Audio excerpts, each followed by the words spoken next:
Tim, no doubt when you hear meatballs, you're going to think meat. Usually. So I'm going to take you down the veggie no meatballs. I love it. And show you how to pack lots of different ingredients that really enhance the flavour of simple things like tofu and lentils. Look, there's a bit going on, but we'll make it happen. This is a silken tofu, which is going to form the base of this. And we're just going to get all of the ingredients into the food processor to start, along with some brown lentils. So both are going to form the protein in this dish, which is really important because vegetarian shouldn't be minimal protein. You still need to get your protein in there in order for it to be a healthy, balanced diet. Yeah.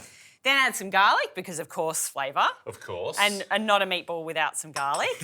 And some dried herbs. I've got dried basil and also dried oregano. Now, are they just canned lentils or...? Either or. Yeah. I always have lots of tins of lentils and other beans in the cupboard to make simple vegetarian meals because sometimes cooking them can just be that little bit of extra time that you may not have. That's right.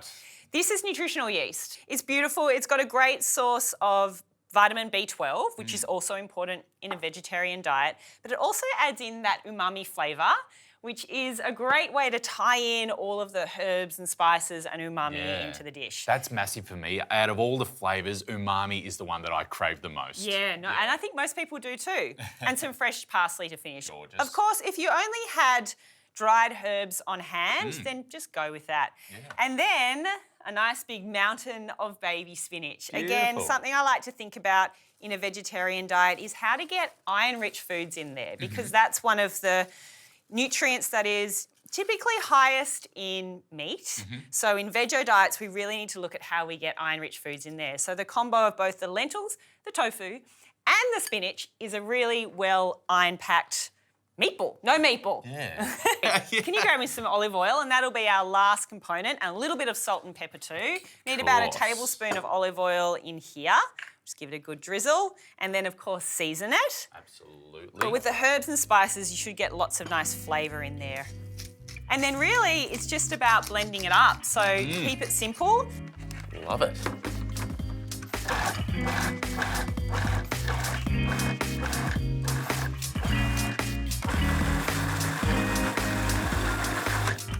That's it. That's it.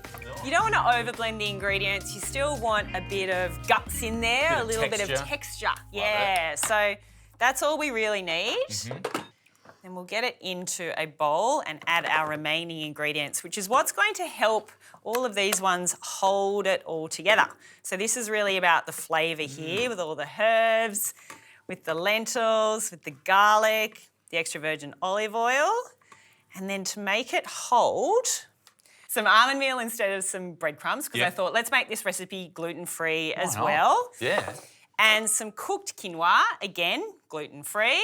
A lovely way also to get not only your grains but also quinoa has a great amino acid profile, so that's another way to get your protein in. And I'll admit, I always have a bit of quinoa sitting in the fridge ready to throw into salads or to do something like this quickly to have as a base for cake. So that's kind of a cool way to do it.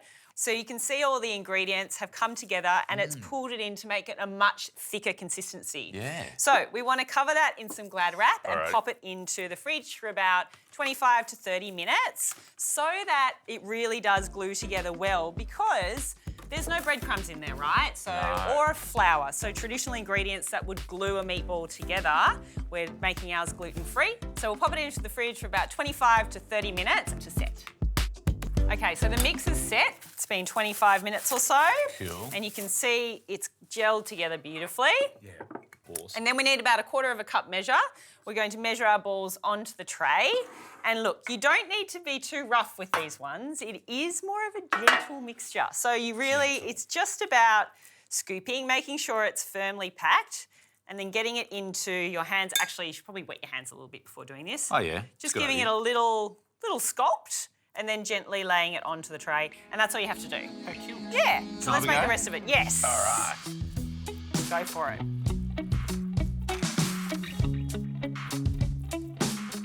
Is that okay? You passed the test. Yes. All right, we're gonna get the rest of the tray of these done and then give it a spray with some extra virgin olive oil. Pop it in the oven at 180 for around 20 to 25 minutes. And in that time, we can cook our rice to then toss our pesto through it and finish the dish.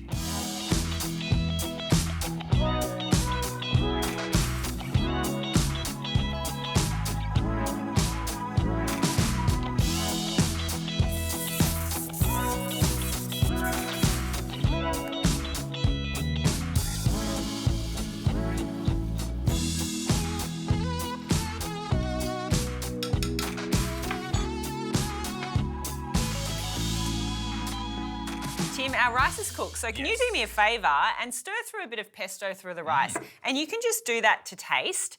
I love a beautiful fresh pesto from the fridge because I think the flavours in it, and they get to use extra virgin olive oil, they're just that much better. So always pick up a good quality fresh pesto, and it's a nice way to get more of this Italian flavour into the dish as well pretty easily by mixing it through rice. And as soon as that pesto hit the hot rice, you can just smell it. It's gorgeous. It's a good one, isn't it? What a great little tip. I've never done that before. Now, I've warmed up some tomato passata, which I've literally just poured from a bottle, rather than trying to get too fancy and do too many things on the stove and in the oven. Let's just keep it simple because there's enough flavour going on in the rice and in the Vego meatballs, or no meatballs, sorry, to bring this dish to life. Yeah, if you just spread it out so our no meatballs have a little place to land. Place to rest. A little bed. All right, and these are cooked and they're ready to pop on. What a great colour. Yeah. Like Hulk meatballs. My son might eat them if we call them Hulk no meatballs. It's funny if you change the name, how things can happen, isn't it? A little bit of tomato passata over the top. Now, if you wanted to keep this 100% plant-based, then of course choose a plant-based pesto. Yeah. And you could use a plant-based or vegan cheese. If you want to mix things up and get the cheese in, then you go in with your traditional parmesan. Oh. And get that over the top. And then a good grind of black pepper to finish, please, Tim. Got ya. And that's it. Wow. How good does that look? Yeah, so a good meat-free meal, lots of good flavours, lots of great nutritious ingredients in there. Time to tuck in. I can't wait. One for you. Thank you. Let's try. There we go. The meatballs and the rice are perfectly cooked. Get some tomato passata. They are definitely a softer meatball because they don't have meat in them. So we want them to be soft and just that gentle texture, but the flavour has lots of punch. You're right, it does have lots of punch, and I really love the consistency with the quinoa. It almost has a meat-like consistency, but no meatballs. I love them. Great option for a meat-free Monday or any night of the week, really.